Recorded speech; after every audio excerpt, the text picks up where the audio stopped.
Napoli turun bermain tanpa semua strikernya, jadi ini akan menjadi kesempatan terbaik bagi pasukan Stefano Pioli untuk mencetak beberapa gol sebelum laga leg kedua perempat final yang lebih sulit pekan depan. Kita akan bahas alasan-alasan mengapa kita yakin Milan akan menang pada leg pertama. Sebenarnya bukan soal menang yang penting untuk sebuah laga sistem gugur Liga Champions, tetapi banyak-banyakan gol. Sistem gol tandang sudah tidak berlaku dan jika Rossoneri bisa unggul 2 atau 3 gol, maka Milan cukup bermain bertahan selama 90 menit pada leg kedua pekan depan guna lolos ke semifinal. Napoli kehilangan 3 pemain depan. Apa yang membuat khawatir Luciano Spalletti adalah mereka kehilangan 3 pemain depan. Giovanni Simeone baru saja cedera pada laga terkini Napoli, kemenangan 1-2 di kandang Lecce. Simeone masuk pada menit 66, ditarik keluar menit 82, berjalan keluar lapangan sembari memegangi belakang pahanya. Kemungkinan cedera hamstring. Penyerang utama asal Nigeria, Victor Osimhen, juga dalam kondisi cedera saat membela tim nasional pada Jeddah Internasional dan berpacu mengejar waktu untuk bisa sembuh sebelum hari Kamis, tetapi sepertinya tidak mungkin terjadi. Maksimal, Osimhen hanya duduk di bangku cadangan. Pemain yang bisa menggantikan mereka berdua, Giacomo Raspadori, secara mengejutkan juga berlatih sendirian pada sesi latihan paling baru Napoli, menimbulkan dugaan bahwa dia juga mengalami cedera otot. Jika terpaksa tidak ada Giovanni, Osimhen maupun Raspadori, maka Luciano Spalletti bisa saja mengerahkan Hirving Lozano maupun Elif Elmas sebagai penyerang tengah, tetapi sifatnya sangat eksperimental. Duel Rafael Leao versus Di Lorenzo akan sangat menentukan. Dengan mengasumsikan Victor Osimhen absen untuk laga leg pertama Milan versus Napoli, maka pertarungan akan terjadi antara striker Rafael Leao dan kapten Partenope Giovanni Di Lorenzo di sisi kanan pertahanan Napoli.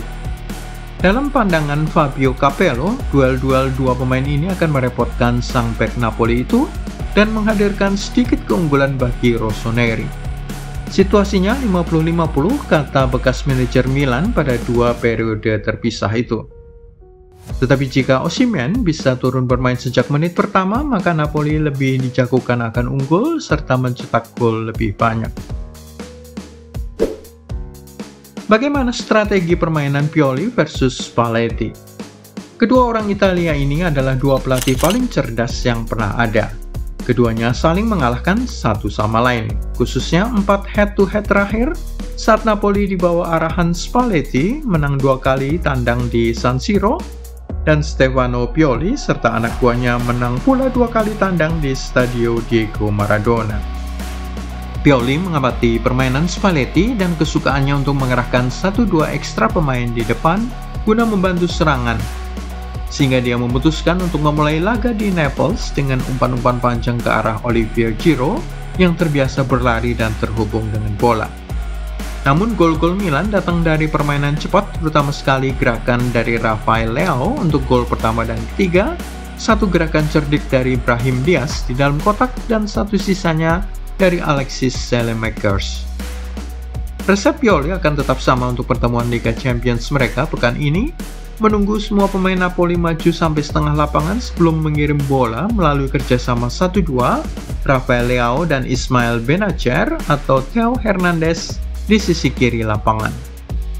Tekanan tinggi yang dilakukan Spalletti menyebabkan selalu ada 1-2 ruang kosong tercipta di belakang garis setengah lapangan, terutama di belakang Kvaratskhelia serta di belakang Andre Zambo Anguissa dan Stanislav Lobotka. Itulah problem yang harus diatasi oleh sang pelatih Napoli. Tentu saja Luciano Spalletti akan belajar banyak dari kekalahan 0-4 terakhir kali di Naples dan akan mengoreksi sedikit taktiknya. Duit yang dipertaruhkan jika mereka lolos ke semifinal. Lolos ke semifinal akan sangat penting dan bermakna besar bagi Milan dan Napoli. Bukan saja mereka berpotensi akan menghadapi Inter atau Benfica pada tahap 4 besar, tetapi juga akan memberi dampak secara finansial. Mengamankan 1 tempat di semifinal akan dengan segera memberi Anda tambahan uang masuk ke rekening sebesar 202 miliar rupiah. Khusus untuk Milan, mereka telah mendapatkan hadiah uang sejauh ini sebesar 1,15 triliun rupiah, selain sekitar 519 miliar dalam hal penjualan tiket. Dengan demikian, satu tempat di semifinal akan memberi 146 miliar hasil penjualan tiket di luar 202 miliar duit kompetisi. Selain itu, masih ada uang dari market pool, hasil penjualan hak siar televisi yang dibagi rata semua tim Italia, tetapi tim yang melaju paling jauh akan mendapatkan sekitar 348 miliar sendiri. Tidaklah mengherankan jika Milan maupun Napoli akan sama-sama ngotot untuk bisa lolos ke 4 besar Liga Champions. Ini bukan derby Italia, ini derby global.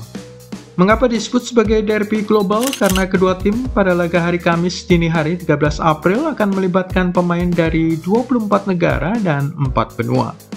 Seperti yang dilaporkan pertama kali oleh La Gazzetta dello Sport, para pemain yang hadir dalam pertandingan Milan versus Napoli akan memiliki penonton tambahan dari Aljazair, Argentina, Belgia, juga Bosnia, Brasil, Kamerun, selain Kroasia, Denmark, Prancis, Jerman, dan Georgia.